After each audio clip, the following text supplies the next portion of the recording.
तुम्हाला महाकाली देवीच्या मंदिराचा इतिहास माहिती आहे काय? हाय, आय एम गायत्री. चला मी सांगते महाकाली मंदिराचा इतिहास काय आहे. महाकाली देवीचे मंदिर हे विदर्भातील शक्तिपीठापैकी एक महत्त्वाचे स्थान मानले आहे.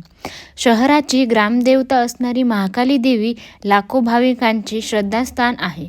असे सांगितले जाते 16व्या शतकात गोंड राजा बल्लाळशाह व राणी हिताराणी यांनी हे मंदिर बांधले.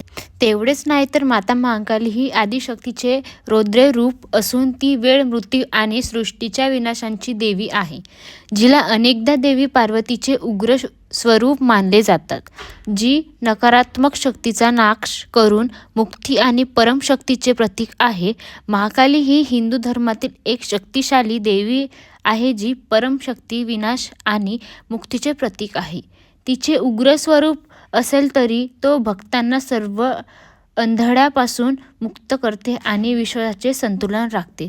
माता महाकालीची कथा ही रक्तबीज नावाच्या राक्षसांच्या संहारासाठी आदिशक्तीच्या क्रोधातून जन्मलेल्या देवीचा आहे. ही शेवटी भगवान शिव यांच्यामुळे शांत होते. ती सृष्टी आणि संहार दोन्हीची शक्ती दर्शवते आणि आपल्या भक्तांचे रक्षण करणारी देवी आहे. तर ही माझी छोटीशी कथा तुम्हाला कशी वाटली कमेंट करून नक्की सांगा. Thanks for watching. बाय.